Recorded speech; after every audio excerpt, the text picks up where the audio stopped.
समाज के छोटे बड़े भाई बंधुओं और बहनों को आपकी बेटी पायल मीणा की ओर से राम राम।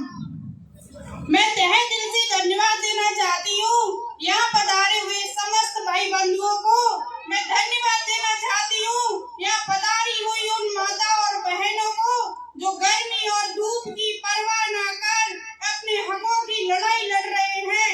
मैं नमन करती हूँ मेरे भाई बहनों को, माताओं और पिताओं को जो एक दूसरे का साथ दे रहे हैं, एक दूसरे का हौसला बढ़ा रहे हैं, एकता और भाईचारे का बंधन दिखा रहे हैं। आप सभी की भीड़ से ये साफ दिखाई दे रहा है कि आज भी हमारे समाज में भाईचारे की भावना कम नहीं हुई है।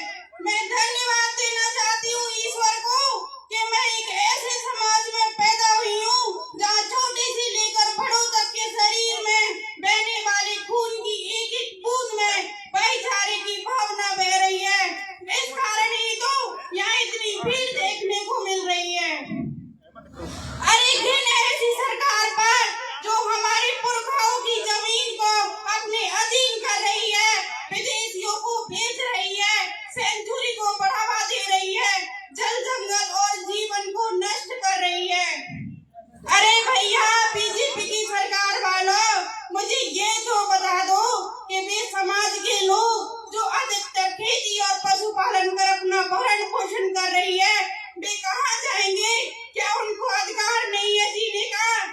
अरे तुमसे अच्छे तो वे अंग्रेज ही थे, कम से कम प्रताड़ित करते थे लेकिन रोजगार तो देते थे। तुम तो लोगों के रोजगार को ही छीन रहे हो। हमारे सर्वोदरा क्षेत्र का रेड स्टोन यानी लाल पत्थर जो पूरे भारत में विख्यात था, यहाँ का मुख्य रोजगारी खानों का है, जिस पर सरकारों ने रोक लगा दी है, अपने कब्जे में कर लिया। और स्थिति ये देखने को मिली कि आज हमारे समाज के लोग बेरोजगार हो गए हैं। धौलपुर और करौली के लोगों को चंबल के शेर कहा जाता है, तो चंबल के शेरों तुम अब साबित कर ही देना कि चंबल के शेर जब दहाड़ते हैं तो कानों के पर्दे भी डरने लग जाते हैं, कानों के पर्दे भी डरने लग जाते हैं। सरकार वालों, बाप से लिया तुम्हारा अत्याचार इस चंबल की धरती पर। अब यहाँ के शेर जाग गए हैं, अब यहाँ के शेरों ने दहाड़ना शुरू कर दिया है। चंबल की शेरनियां भी क्या शेरों से कम है? देखो इन शेरनियों को जो दूर दूर से यहाँ कंधों से कंधा मिलाकर अपने हक की लड़ाई लड़ रही हैं, अपने हक की लड़ाई लड़ रही हैं। अरे नारियों को कमजोर समझा जाता है, अबला माना जाता है। हम ये बता देंगे, ये साबित कर देंगे कि हम भी झांसी वाली रानी से कम नहीं है। हम दिखा देंगे कि नारी शक्ति जब जागृत होती है तो तांडव मचा देती है, मकाली का रूप धारण कर लेती है। जहाँ भाइयों का पसीना गिरेगा, वहाँ नारियों का खून गिरेगा, वहाँ नारियों का खून गिरेगा। हम चंबल के शेर और शेरनियां हैं, ऐसे तो नहीं डरेंगे भैया।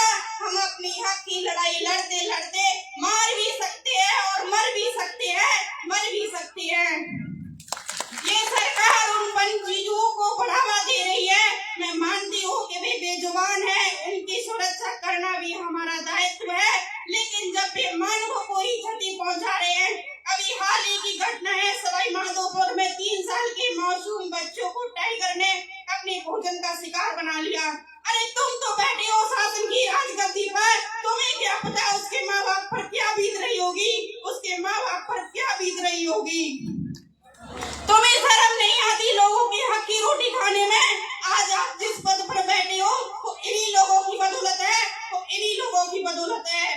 मानवों को भगाकर जानवरों को बचा रहे हो। क्या वे ही वोट देंगे तुम्हें? क्या उन्हीं पर करोगे शासन? हम भी तो देखेंगे कि कैसे करोगे शासन। जब तक सेंचुरी नहीं हटेगी, हमारी मांगों को पूरा नहीं किया जाएगा, तब तक हम हमारा यह प्रदर्शन यूं ही लगातार जारी रखेंगे, यूं ही लगातार जारी रखेंगे, जब तक हम यहाँ से पीछे नहीं हटेंगे।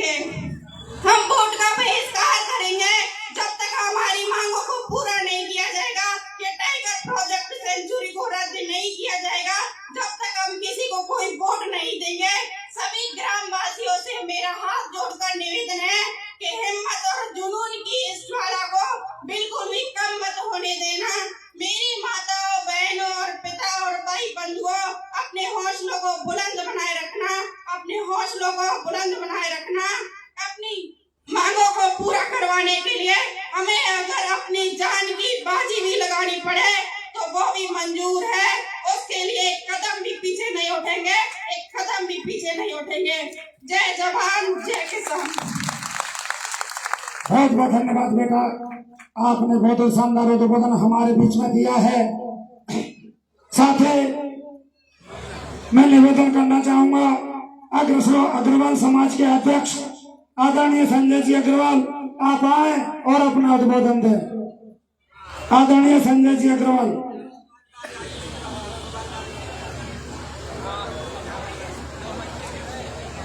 हमारे बीच में मोबाइल मार्केट के सभी युवा क्रांतिकारी साथी उपस्थित हुए हैं। मैं मंच की ओर से उनको बहुत बहुत धन्यवाद देते हुए उनका हार्दिक स्वागत और अभिनंदन करता हूं। एक बार जोरदार तालियों से स्वागत करें सभी क्रांतिकारी साथियों का। बहुत बहुत धन्यवाद आप सभी के लिए। साथ ही जो प्रतिनिधि मंडल हमारा 108 गांवों को पीले चावल देने के लिए गया था और उसके बारे में भी मैं निवेदन करना चाहूंगा आदरणीय संजय जी से।